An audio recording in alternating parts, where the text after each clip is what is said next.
अस्सलाम वालेकुम, I am doctor Mujahid Farooq, your sex therapist. आज का टॉपिक हमारा है उन हजरात के लिए जो औलाद की प्रॉब्लम से जूझ रहे हैं। शादी को काफ़ी साल हो गए हैं या कुछ महीने हो गए हैं और अभी तक प्रेगनेंसी नहीं हुई है। तो आज की मेरी वीडियो उन लोगों के लिए है। देखिए, सबसे पहली चीज़ अपने जहन में रखिए कि अगर शादीशुदा कपल को 1.5 साल तक कोई प्रेगनेंसी नहीं हुई है, उससे परेशान होने की ज़रूरत नहीं है, क्योंकि 1.5 साल से पहले पहले कभी भी कोई भी सेक्सोलॉजिस्ट या एंड्रोलॉजिस्ट वो आपको इन्वेस्टिगेट करने का मशवरा ही नहीं देता, क्योंकि 1.5 साल वो ग्रेस पीरियड होता है जो किसी भी न्यूली वेड कपल को रिसर्च के मुताबिक दिया जाता है कि ये टाइम पीरियड एक नॉर्मल टाइम पीरियड है, इसमें आप कभी भी कंसीव कर सकते हैं। हाँ, अगर टाइम 1.5 साल से ऊपर चला गया है then you should start investigating the cause. तो वो लोग जो शादी के पहले ही 2 4 6 महीनों में परेशान हो जाते हैं कि जी अभी तक कंसीव नहीं हुआ, वो हमारे कज़न की हमारे साथ शादी हुई थी और उनके यहाँ तो बेबी हो गया, हमारे यहाँ नहीं हो रहा, तो आप ख़ुद को किसी से कंपेयर नहीं करेंगे, फर्स्ट थिंग। सेकेंड चीज़ ये है कि अगर आपकी शादी को वाक़तन कुछ साल हो गए हैं और बेबी नहीं हो रहा है, तो उसके पीछे कुछ 3 मोटी मोटी चीज़ों की हम आज बात करेंगे कि क्यों ऐसा हो रहा है। अच्छा, उसमें एक और रॉन्ग कॉन्सेप्ट भी शामिल हो जाता है कि क्या सेक्सुअल डिजीज़ भी इसकी वजह बनती हैं। देखें, सेक्सुअल ट्रांसमिटेड डिजीज़ जो भी होती हैं वो आपकी बेऔलादी में कहीं कोई वजह नहीं बन रही होती। वो आपको इन्फेक्शन तो कर सकती हैं, आपको पेनफुल प्रोसेस से तो गुजार सकती हैं, लेकिन वो बेऔलादी का मेनली सबब नहीं बन रही होती। ठीक है, तो आप इस चीज़ को जहन से निकाल दीजिए कि एसटीडीज़ की वजह से आप बेऔलादी का शिकार होंगे, ऐसा नहीं होता। उसकी वजह से आप प्रॉब्लम में आ सकते हैं, आपको पेन हो सकती है, आपको मुख्तलिफ़ किस्म के वो ब्लिस्टर्स और पिंपल्स, मैक्यूल पैप्यूल्स हो सकते हैं, ज़ख़म हो सकते हैं, लेकिन बेऔलादी नहीं होगी अगर आपका सेक्स ठीक हो रहा है तो।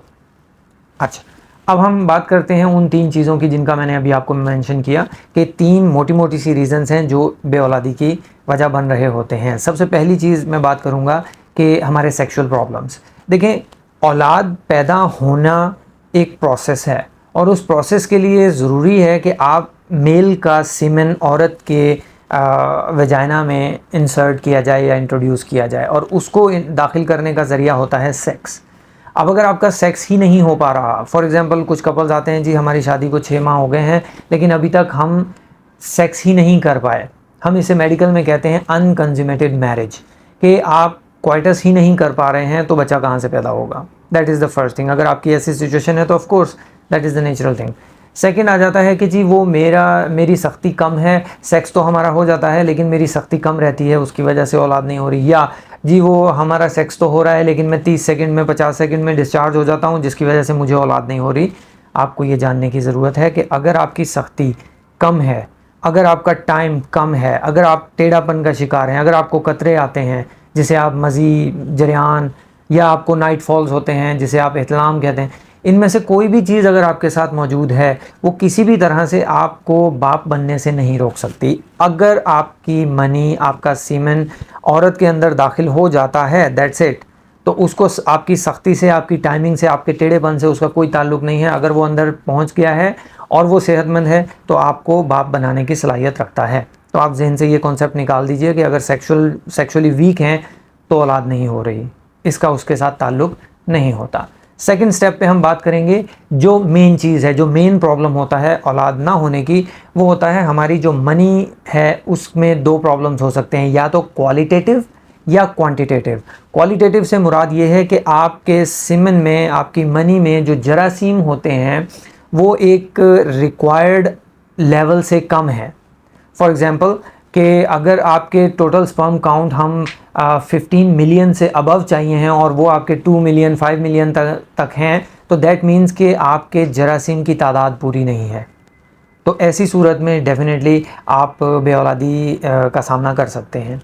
दूसरी मैंने बताई थी क्वालिटेटिव। अब क्वालिटेटिव से मुराद ये है कि फॉर एग्ज़ाम्पल जैसा मैंने अभी कहा कि नॉर्मल स्पर्म काउंट जो है वो 15 मिलियन से ऊपर होना चाहिए और आपका स्पर्म काउंट आ रहा है 258 मिलियन, जो कि 15 मिलियन से बहुत अच्छा है।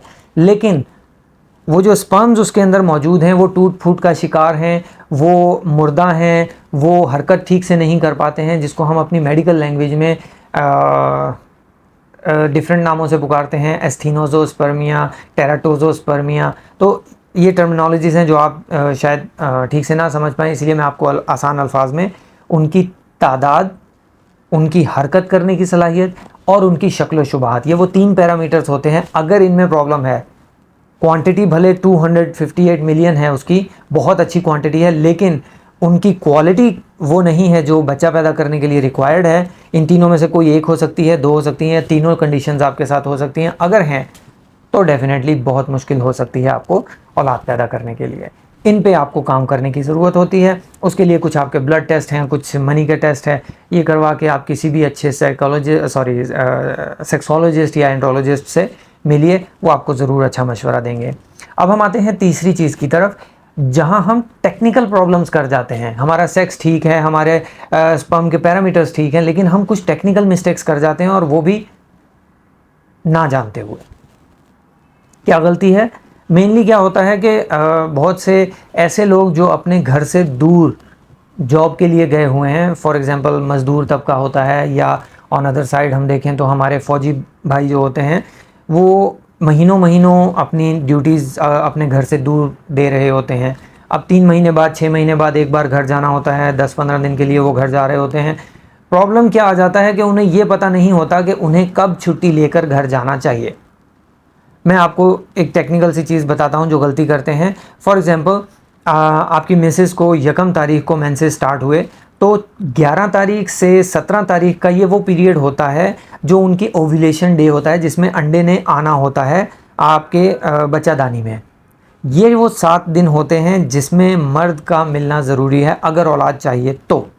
हम क्या करते हैं, हम छुट्टी मिसेस से पूछे बगैर, बेगम से पूछे बगैर ही छुट्टी ले लेते हैं, और छुट्टी का दिन इत्तफाक से वो आ जाता है, वो 11 से 17 दिन के बाद, फॉर एग्जांपल 20th डेज़ उसके पीरियड का शुरू हुआ और आप घर पहुंचे हैं। अब आप रोज़ाना मिलिए, रोज़ाना 3 बार मिलिए, उससे कोई फ़र्क नहीं पड़ता, क्योंकि वो ओव्यूलेशन का जो टाइम पीरियड था जिसमें बच्चे ने पैदा होना था, जब बच्चे ने बनना था, प्रेगनेंसी होनी थी, आपने वो पीरियड तो गंवा दिया। आप उस पीरियड में तो घर आए नहीं। उसके बाद आप जितने दिन मर्ज़ी उनसे मिलिए, जैसे मर्ज़ी मिलिए, बच्चा पैदा नहीं होगा। तो इस चीज़ का ख्याल रखिए। अपनी गायनाकोलॉजिस्ट से मिलिए, अपनी मिसेस से कहिए वो गायनाकोलॉजिस्ट से मिल के आपको उन डेज़ के बारे में बताएं, ताकि उन ख़ास डेज़ में जाके जब आप घर में मिलेंगे तब बहुत अच्छे चांसेस होंगे। तो ये कुछ टेक्निकल सी चीज़ें हैं जो आपको बेऔलादी के हवाले से जानने की ज़रूरत थी। इनके बारे में देखिए, सोचिए और अपना ख्याल रखिए। Thank you.